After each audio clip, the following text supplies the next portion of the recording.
नमस्कार साथियों, एक बार फिर स्वागत है आपका टीजीटी आर्ट्स क्लास धमाका 98 पर।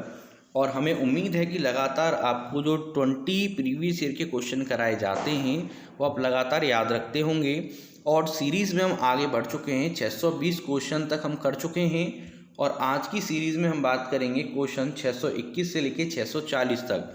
अगर आपका ये सपना है कि किसी भी तरह टीजीटी पीजीटी आर्ट्स में, केवीएस में या फिर कोई एक ऐसा एग्ज़ाम जहाँ पर आर्ट्स पूछी जाती है उसमें फर्स्ट अटेम्प्ट में आप क्वालिफाई करना चाहते हैं, तो ये सीरीज़ आपके लिए बहुत ज़्यादा इम्पोर्टेंट होने वाली है।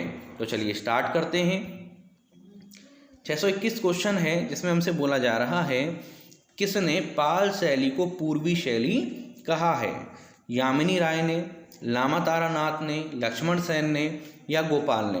तो आपको पता ही होगा कि जो लामा तारानाथ हैं वो एक तिब्बती हैं और इन्होंने ही पाल शैली को पूर्वी शैली के नाम से संबोधित किया है। और आप प्रयास किया कीजिए कि हमारे आंसर बताने से पहले आप आंसर देने की कोशिश करें, क्योंकि उससे आपके रिवीजन कैसा हो रहा है और आपको कितने क्वेश्चन आते हैं इसका अंदाज़ा आपको हो जाएगा। क्वेश्चन 622 बोला जा रहा है, पाल शैली के दृष्टांत चित्रों पर किस लिपि में आलेख देखने को मिलते हैं? ब्राह्मी लिपि में, गुरुमुखी में, खरोष्टी में या फिर देवनागरी में? तो पाल शैली के जो दृष्टांत चित्रों पर हमें लिपि देखने को मिलती है वो है हमारे यहाँ पे देवनागरी लिपि। क्वेश्चन 623 जैन शैली का प्राचीनतम चित्रित ग्रंथ क्या है? निश्चित चूर्णी है, त्रिसष्ठी साल का है, वसंत विलास है या फिर कालकाचार्य कथा है? ज़्यादातर लोग कालकाचार्य कथा पे लगाए आएंगे, परंतु ऐसा नहीं है। जो प्राचीनतम चित्रित ग्रंथ है वो है हमारे यहाँ पर निश्चित चूर्णी, जैन शैली का। क्वेश्चन 624 महावीर स्वामी की माता का नाम क्या है? यशोदा, त्रिशला, यामिनी या फिर प्रियदर्शनी? तो महावीर स्वामी की जो माता का नाम है वो है त्रिशला। क्या नाम है? त्रिशला उनका नाम है। क्वेश्चन 625 बोला जा रहा है, जैन धर्म के 23वें तीर्थकर का नाम क्या है? महावीर स्वामी है, ऋषभदेव है, नेमिनाथ है या पार्श्वनाथ है? तो बेसिकली जो 23वें तीर्थकर हैं उनका नाम है पार्श्वनाथ और प्रतीक चिन्ह जो है वो है सांप, वो भी याद रखेंगे। जैन शैली की खोज किसने करी थी? डॉक्टर आनंद कुमार स्वामी ने, भद्रबाहु ने, के.एच. आर्य ने या फिर हेमचंद्राचार्य ने? तो जो जैन शैली की खोज करी है वो करी है हमारे यहाँ पे डॉक्टर आनंद कुमार स्वामी ने। क्वेश्चन 627 एशिया का सबसे प्राचीन नाट्यशाला कौन सी है? ये तो आपको बहुत अच्छे से याद होगा, आपको कोर्स में कराया जा चुका है। सीता बेगड़ा, एलिफेंटा, बादामी या फिर एलोरा? तो जो एशिया का सबसे प्राचीन नाट्यशाला है उसका नाम है सीता बेगड़ा। क्वेश्चन 628 बोला जा रहा है, अजंता के चित्र व मूर्ति किस धर्म से संबंधित हैं? तो शैव धर्म से, जैन धर्म से, बौद्ध धर्म से या फिर ब्राह्मण धर्म से?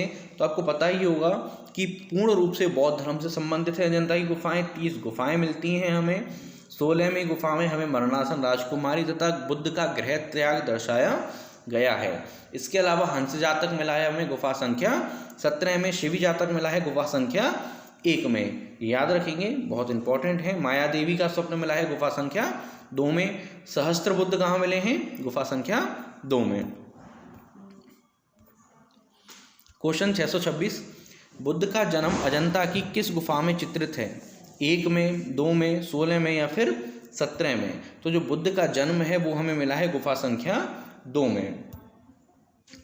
अजंता की किस गुफा में हंस जातक चित्रित है? अभी आपको थोड़ी देर पहले बताया था कि गुफा संख्या 17 में हमें हंस जातक देखने को मिल जाता है, तो गुफा संख्या 17।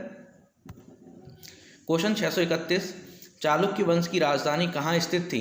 बादामी में, उज्जैन में, वैशाली में या फिर पाटलिपुत्र में? तो जो चालुक्यों की राजधानी है वो है हमारे यहाँ पे बादामी में स्थित।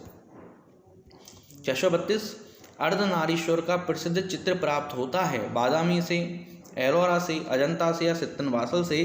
तो बेसिकली सित्तनवासल से हमें अर्धनारीश्वर का प्रसिद्ध चित्र प्राप्त हो जाता है। बाघ गुफा में रंग महल किस नंबर की गुफा है? तो आपको पता है कि बाघ गुफा में टोटल 9 गुफाएं हैं, पंच पांडु के नाम से भी इसको जाना जाता है। और चौथे नंबर की जो गुफा है वो रंग महल की गुफा के नाम से विख्यात है। क्वेश्चन 634, मेघ कन्याओं का अंकन कहाँ मिलता है? बाग में, बादामी में, सिगरिया में या फिर एलोरा में? तो बेसिकली जो हमें मेघ कन्याओं का अंकन मिला है वो मिला है सिगरिया की गुफाओं में, श्रीलंका में ये गुफा पड़ती है। गेटवे ऑफ इंडिया से 10 किलोमीटर दूर स्थित गुफा का नाम क्या है? एलोरा, अजंता, बाग या फिर एलिफेंटा? तो बेसिकली गेटवे ऑफ इंडिया से एक टापू पर बसी हुई है, चारों तरफ समुद्र है, उसका नाम है एलिफेंटा।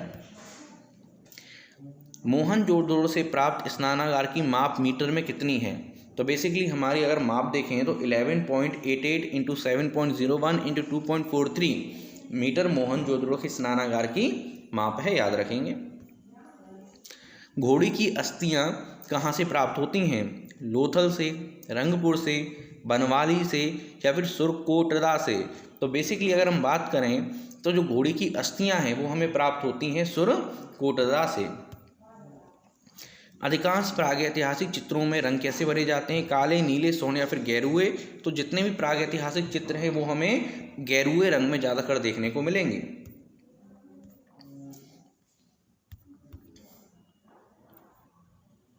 आगे, rock painting of Mahadev hills पुस्तक के लेखक कौन हैं? डॉक्टर जगदीश गुप्त, HD गार्डन, पर्सी ब्राउन या स्टुअर्ट पिगार्ड? तो basically rock painting of Mahadev hills के जो लेखक हैं उनका नाम है HD गार्डन। और लास्ट क्वेश्चन, ये जो क्वेश्चन है हमारा 639 है, ठीक है ना। आलमगीरपुर स्थित है उत्तर प्रदेश, जम्मू कश्मीर, गुजरात या फिर महाराष्ट्र? तो बेसिकली आलमगीरपुर स्थित है उत्तर प्रदेश में। तो आज की सीरीज़ हमारी कंप्लीट होती है।